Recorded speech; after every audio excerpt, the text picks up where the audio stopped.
A family on a mission to move their century-old farmstead.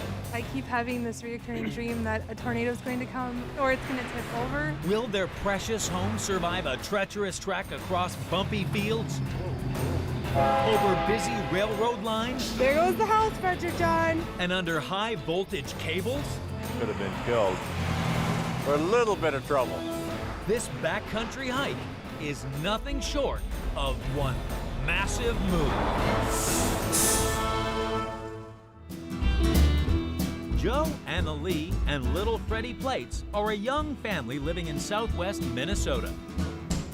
Like their ancestors, for the last 4 generations, they're farmers working 500 acres across the state. And it's their busiest time of year, harvest. We farm corn, soybeans, and wheat, and we have some cattle.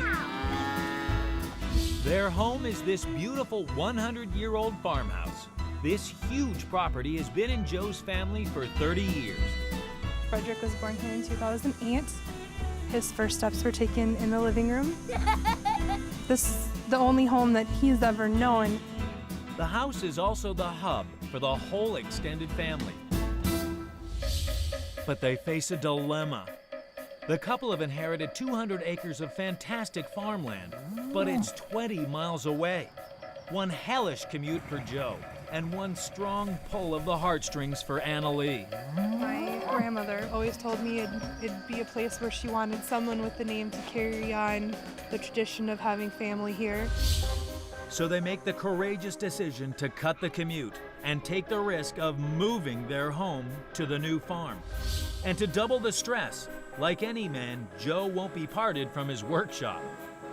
Yeah, it's my pride and joy, but I do a lot of work in here in this wintertime. So that's coming too, at a huge cost. Moving the 2 buildings will cost $26,000.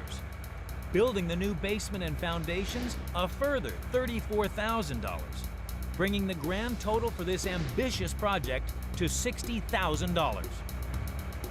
This is a lot of money for a farmer to risk, but Anna Lee has her heart set on moving back to the family land. My grandmother would be very proud to have us back here. This is what she always wanted, to have somebody back on the farm. Joe and Anna Lee's farmstead has to travel over 20 miles from Revere to the new site near the town of Westbrook. Over half the trip will be down narrow dirt tracks, and one false move could see the buildings crashing into a ditch.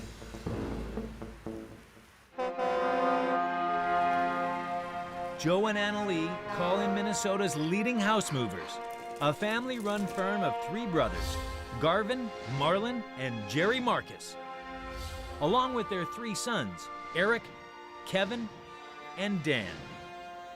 What could be better? A family of heavy haulers to move this huge family farmhouse. Task 1, build a sturdy platform underneath the house to support the walls as they lift it.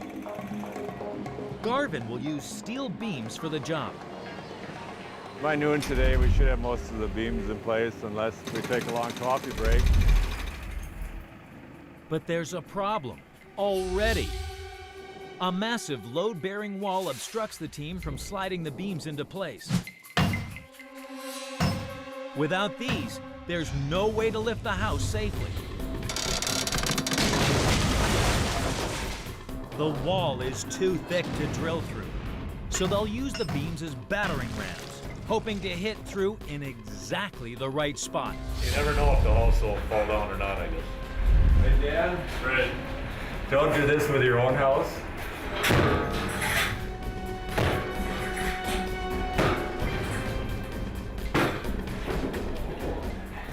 Cheap hammer. They carefully thread the heavy beams through the holes. Task 2, lift the 70-ton farmhouse using hydraulic jacks, a tricky challenge. The delicate glass porch could shatter as they raise it. The porch isn't real solid. It's got a lot of glass in it. The hydraulics are fired up, You ready? and the pressure builds. Maybe a couple windows might fall out, I suppose, I don't know. As the house inches upwards, Annalie can't believe what she's seeing. Drought. Holy crap! Look at that! It takes 6 hours to raise up the house. This is kind of cool. It's way up there. It's way up there? Yeah. But it's not over yet. The team still need to pull the house off its foundations. And there's another problem. The house is hemmed in by several trees, which obstruct the way for the trucks. The team could cut a few down, but that still won't give them enough room to maneuver. With the house set at an awkward angle to the truck, if they pull out now, the house could topple. To get out of this tight spot, they have to slide the house onto the road sideways. That's a 70-ton farmhouse on roller skates. They slide roll beams and skates into place. They're ready to roll. No turning back now, right there. No turning back now. Inch by inch, the digger carefully pulls the house onto the road. One jolt, and the house could slide off the rails. Put it on 2 wheels, Dad. Yeah, now it's to the end. The farmhouse is finally loaded, but the team still need to jack and load the workshop, and the wind's picking up. The shop might blow away. Coming up, can the crew raise the barn in wild weather Could tip over and we'd be done. and squeeze the 3-story farmhouse under live power lines? It's still energized. Anybody could have been killed.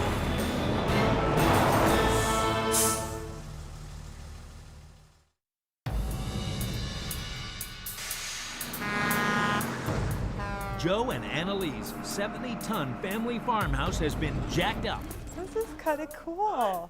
and slid onto wheels, ready for a cross-country journey. No turning back now. But before they can hit the road, the team must lift the workshop, and the wind is causing issues. The shop might blow away. A giant gust into this big empty space could topple the building. Could tip over and we'd be done. The crew work hard to quickly wrench the workshop free from its footings, but they'll have to wait until tomorrow to move.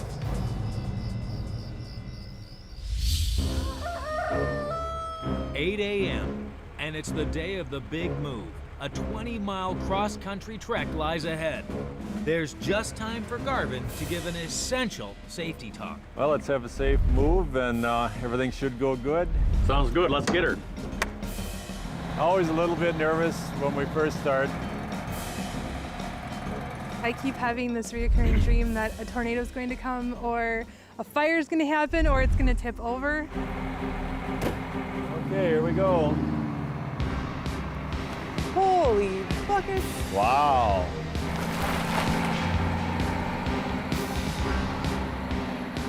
It didn't seem quite real to me until it's actually on the road, so this is great. Annalie's putting the safety of her antique home firmly in Garvin's hands. 10 miles an hour is fast enough here on this road. 10-4. It's a narrow road for a supersized load. Yeah, we've clipped a few mailboxes in the past. But up ahead, there's a much bigger obstacle. Massive power cables, and lots of them, blocking the move team's path. The lines are low and could easily catch on the farmhouse's tall roof, spelling disaster. The team were hoping to raise the lines, but they're too taut. They have to be cut to make enough room for the house. But the lack of cable tension could cause the telegraph poles to fall, blocking the way. Electricians have to be on hand to prop up each pole as they cut the cables. A long, slow process that could add many more hours to this journey. The convoy reaches the first power line, but with no electrician in sight, Garvin's crew can only presume this one is already switched off and high enough for the house to pass under. That line is dead. Yeah, they were supposed to have added plenty high. The 50-foot tall house inches underneath. Joe can't believe how tight it is. Looked like the wire was awfully close up on top, but they made it under. But just as they make it out the other side, a horrified electrician intercepts them. We're set up over there. We're not ready for this. And this is still energized. The line was live. The crew and house just had a lucky escape. Were we close here? Yeah, too close. The metal building, that's a good way to be looking for more workers. After this close shave, Garvin's crew are a little shaken. Anybody standing around the building could have been killed. But this is just the first power line of many. As the convoy reaches the next one, the electricians are ready. Well, we're waiting for the wire company to take down these 2 wires. All these obstacles are delaying the move, time they just don't have. Tomorrow's supposed to be rain, so it's to get her done today. By the time they're free of the power lines, they've already been on the road for 3 hours. But up ahead, yet another problem threatens to derail this move. A railroad cuts across the road. Its uneven surface could bump the farmhouse off the truck. To prevent this, the team will have to quickly build a level gangway over the tracks from long wooden beams. But the tracks are bigger than they thought, and they quickly run out of wood. The road isn't wide enough for our dollies underneath the house, so we just got to extend it a little bit. Garvin grabs more planks and hopes they're enough to give the house a smooth ride.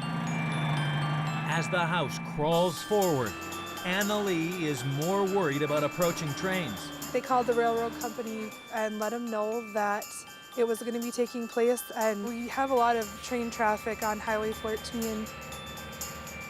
It's a bumpy ride, but the house makes it across safely. And the huge workshop follows behind. But the team are still only halfway to the new site. They'll need to pick up the pace to make it before nightfall. Coming up, will the house survive a run-in with tall trees We're in a little bit of trouble. and make it onto the new site in one piece?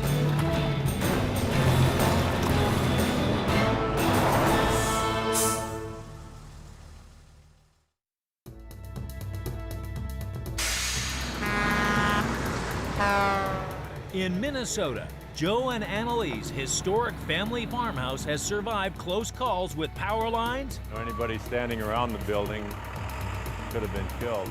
and a rocky railroad. The road isn't wide enough for our dollies underneath the house. The final destination is tantalizingly close. But first, the crew have to negotiate a series of tight turns. Looks like we've got a real snaky road up ahead. Still a chance to have an accident. But large, overhanging trees have made the problem much worse. We're in a little bit of trouble. It's gonna take just a few minutes. While the crew hatch a rescue plan, homeowner Joe checks how his beloved home is holding up inside. Everything looks good so far. Looks like everything in the office is A-OK. Just want to see how crooked the floor is in the house here. We'll put the bowling ball down.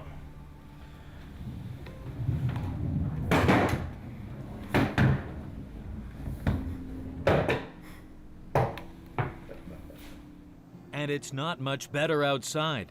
The team are stuck.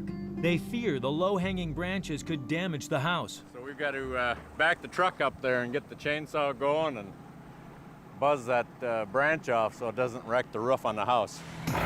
The lower branches are easy, but the only way to reach the higher ones is for Eric to ride the roof, 40 feet in the air, cutting the branches with a giant saw as they go. There, take her head. He's okay up there. He's all right. Do not try this at home.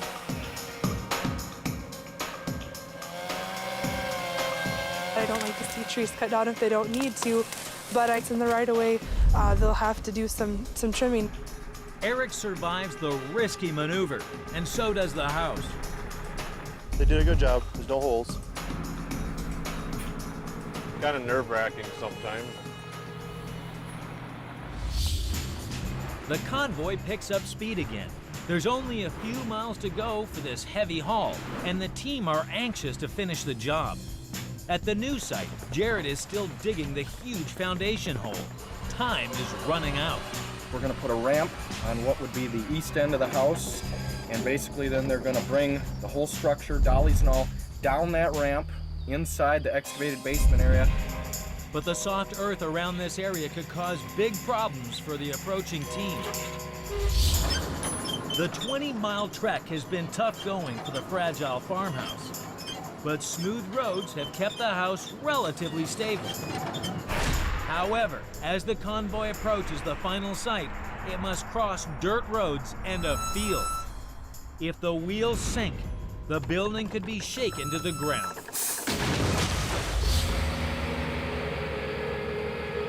The road must be a little bit soft here.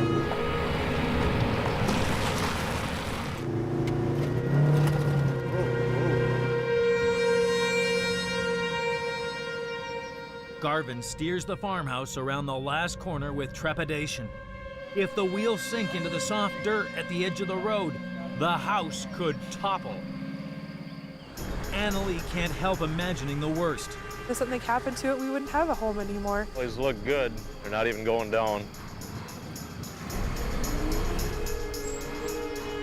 The house makes it to firmer ground, but Joe's workshop careers into a ditch. If that tire comes up off the dolly like that, that means that we're turning too sharp. A little bit jerky. The crew race to keep the building moving and stop it sinking any further. Bring it around. Sometimes the smaller buildings can be more of a problem than a big building. Reversing a 40-foot-long building is not for the faint-hearted. All right, that's it. Job's done, boys. The workshop makes it to its final footings. 1, 2, 3, again! Much to the relief of Annalie.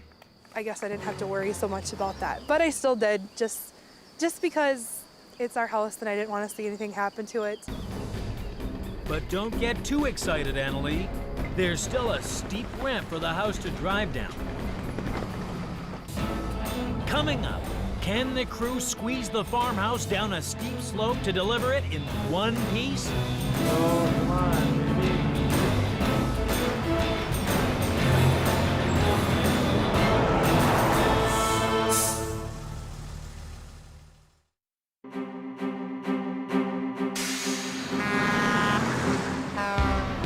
This century-old family farmhouse has survived a 20-mile cross-country trek, but now it faces its biggest hurdle, a dangerously steep hill down to its new home. I'm interested to watch them drive it in the hole. That looks kind of iffy to me, so. The team must maneuver the building into a hole where it will sit while the foundations are built. But the ramp is steep and the hole is tight. One wrong move on the descent could spell disaster. This is the mother of all parking maneuvers, a true test of skill even for seasoned house trucker Garvin. So get ready for a ride. He might be smiling now, but this 70-ton lumber load could skid at any minute. We good there? And to add to the pressure, all of Joe and Annalie's family have come to watch. The hole's got a steep grade to it to drive down into. It makes me a little bit nervous. If the wheels sink into this soft soil, the house could slip. So here's where we're going to do a wheelie with the truck. The house is kind of crooked, but it can take it. Inches separate the house walls from catching on the side of the hole. This is one tight squeeze. The house just seems so much bigger in this location than it did where we were before. Oh, come on, baby. Oh, whoa, whoa, whoa, whoa, whoa!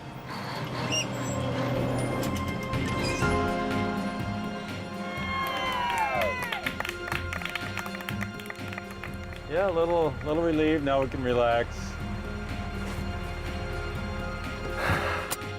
Garvin has made a big fan in little Freddie. Thank you for moving my house. Oh, you're To welcome. Papa's. Parents would just be very happy to know that the next generation is going to be living here. After a nerve-wracking day, the house is finally at its new home. I can't wait till we can get back in there. That'll be great. The family can now enjoy it for many more generations to come. 2 months after their historic farmhouse arrives, Annalie and Joe are settling in well. I think Joe has a more relaxing daily life now because everything's here for him and he can get up and go start his work. The whole family can enjoy their farmhouse in its new location. We probably eat together once or twice a week with my parents. It works out pretty good. But the changes might take a bit more getting used to for little Freddie. One morning he asked me if we can move the house back because he still thinks of this as Grandpa's place. But I think as he gets a little bit older, he'll understand that we're gonna stay here for good and we're not just visiting.